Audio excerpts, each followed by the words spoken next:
Hi everybody, आज हम कर रहे हैं face of between consulting and general management.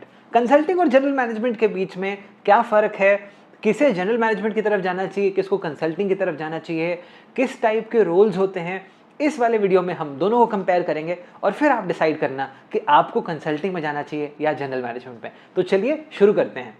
अपने 4 पैरामीटर्स हैं, आपको पता ही है। अगर आपने पिछला वाला वीडियो चेकआउट नहीं किया है जिसमें हमने मार्केटिंग वर्सेस फाइनेंस किया है, तो do check that out also. इस वाले के अंदर सबसे पहले दोस्तों स्टार्ट करते हैं सैलरी के साथ। अगर सैलरी के पॉइंट ऑफ व्यू से बात करें तो आफ्टर टियर 1 कॉलेजेस जहां पे आपके कंसल्टिंग कंपनीज 30 टू 40 लाख वाले रेंज में लाई करते हैं, वहीं पे आपके जनरल मैनेजमेंट कंपनीज 25 टू 30 वाले रेंज में लाई करते हैं। जनरल वेरिएशन आपको यही देखने को मिलता है अगर आप कंसल्टिंग और जनरल मैनेजमेंट सेम टियर की कंपनीज में कंपेयर करें। तो जैसे आपके top tier companies like McKinsey, Bain, BCG consulting में, वैसे ही आपके जनरल मैनेजमेंट के अंदर हम टैस, एबीजी, महिंद्रा ग्रुप अगर इनको कंपेयर करें तो आपका जो सैलरीज का वेरिएशन है वो आपको 5 टू 10 लाख रुपीस का वेरिएशन देखने को मिलता है। तो अगर हम सैलरी की बात करें तो while we rate consulting 10 on 10, in this case we will rate general management a 9 out of 10. Moving to the second element which is career growth. अगर करियर ग्रोथ के पॉइंट ऑफ व्यू से बात करें तो आपका career growth in general management versus consulting. Career growth के अंदर अगर हम बात करें तो जनरल मैनेजमेंट में आपका एक स्टेडी ग्रोथ होता रहता है बिकॉज आपके मल्टीपल फंक्शंस में आप काम करते हैं। एग्जाम्पल के तौर पर let's say you are working with Aditya Birla group, तो थोड़े थोड़े टाइम में आप अलग अलग बिजनेसेस के साथ में काम कर सकते हैं। लेट्स से आपने थोड़े टाइम अल्ट्राटेक के साथ काम कर लिया। अगर आपको लगता है कि ग्रोथ थोड़ी स्टैग्नेट हो रही है तो फिर आप किसी और ग्रुप कंपनी में चले गए जैसे ABFRL में, या फिर किसी और आप कंपनी में चले गए जैसे कि हिंडाल्को में, और आपका एक स्टेडी ग्रोथ होता रहता है। ग्रोथ आपके स्लाइटली यहाँ पे स्लोअर होते हैं because these are bigger conglomerates with a lot of people, तो यहाँ पे ग्रोथ आपका थोड़ा सा स्लोअर होगा। If I compare with the consulting companies जहाँ पे यू मूव फास्टर, आपके जो लाइफ होता है वो डायनामिक होता है and you move a little faster in your career path because the number of employees are much lesser as compare to the bigger conglomerates जहाँ पे आपको जनरल मैनेजमेंट ऑफर होता है। सो बिटवीन द टू अगर हम career growth के point of view से चलें तो करियर ग्रोथ में while we rate 10 on 10 for consulting, will again give 9 out of 10 to general management. Third criteria is work life balance. How many of you here are fan of work life balance, मुझे जरूर बताइएगा। Work life balance is certainly better in general management companies because यहाँ पे आपको client pressure नहीं होता है। यहाँ पे आप अपनी कंपनी के लिए काम कर रहे हैं तो यू आर सेल्फ अकाउंटेबल और आप अपने काम को अपने हिसाब से कर सकते हैं। जहाँ पे कंसल्टिंग आ जाता है वहाँ पे क्लाइंट प्रेशर होता है। अगर क्लाइंट बोलता है कि मुझे अभी चाहिए तो अभी मतलब अभी, you just can't delay things. तो वहाँ पे एक क्लाइंट प्रेशर होता है जिसकी वजह से आपका वर्क लाइफ बैलेंस काफ़ी इम्पैक्ट हो जाता है और सैटरडे संडेज भी आपके काम करने पड़ते हैं।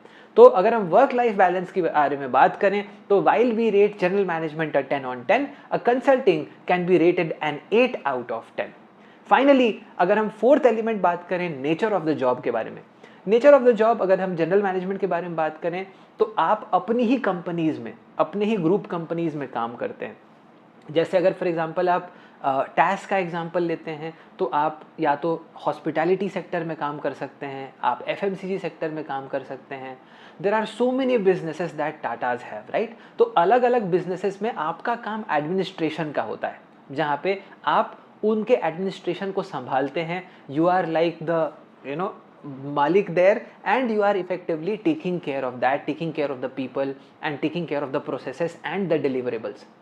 यहाँ पे आपके पास अकाउंटेबिलिटी होती है, लोगों का आपके ऊपर भरोसा होता है एंड आप उनके लिए भी कुछ कर सकते हैं इन द लॉन्गर रन। तो there is an opportunity to do something. तो if you actually consider the larger objectives, यहाँ पे आप बाकी लोगों के लिए भी बहुत कुछ कर सकते हैं जो लोग आपके कंपनी में काम कर रहे हैं। अगर आप कंसल्टिंग के पॉइंट ऑफ व्यू से बात करें तो यहाँ भी आप मल्टीपल एलिमेंट्स के ऊपर काम करते हैं। जैसे कि आपने अभी फॉर एग्जांपल किसी कंपनी के लिए काम किया, अगले प्रोजेक्ट में किसी और कंपनी के लिए काम किया, तो दोनों में ही आप बोर नहीं होते हैं। तो नेचर ऑफ द जॉब दोनों का ही बोरिंग नहीं है as compare to the other domains. इनमें क्या होता है कि आप अपने स्ट्रीम्स थोड़े थोड़े टाइम बाद आप बदल सकते हैं, आप अलग कंपनी में जा सकते हैं, आप अलग फंक्शन में जा सकते हैं एक ही ग्रुप के अंदर, जो चीज़ आपको बाकी रोल्स के अंदर नहीं देखने को मिलता है। तो नेचर ऑफ द जॉब दोनों ही जगह पे बोरिंग नहीं है। जैसे हमने देखा कि कंसल्टिंग आपका थोड़ा टैक्सिंग होगा, जनरल मैनेजमेंट आपका थोड़ा सा बेटर रिलैक्स्ड होगा। एक जो सबसे प्रोमिनेंट डिफरेंस है वो ये है कि जनरल मैनेजमेंट में आप अपनी ही कंपनी पे काम कर रहे हो, जिस कंपनी में आप काम कर रहे हो।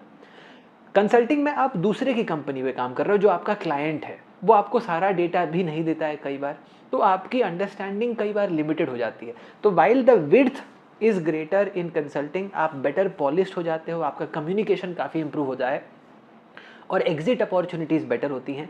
वहीं पे आपका जनरल मैनेजमेंट में डेप्थ ज़्यादा होता है, आप चीज़ों को डिटेल में समझते हो, जिस कंपनी में आप काम कर रहे हो उसका डेटा आपके पास होता है, तो आप उसको बेटर समझ पाते हो। अगर हम नेचर ऑफ द जॉब के बारे में बात करें तो दोनों को ही मैं 10 ऑन 10 रेट करूंगा। दोनों ही काफ़ी अमेजिंग है और बहुत ही अमेजिंग लर्निंग्स होती हैं। While consulting gives you width, the general management gives you depth. तो कैसा लगा आपको ये कंपैरिजन? ये रहे आपके final scores for general management and consulting. आप ज़रूर बताइए कि आपको कौन सा सही लगा और हम जल्द मिलेंगे अगले फेस ऑफ, जहां पे हम करने वाले हैं product management versus operations management. See you all. This is your friend and guide in the journey of MBA preparation, Sudhanshu. God bless, take care, and bye bye.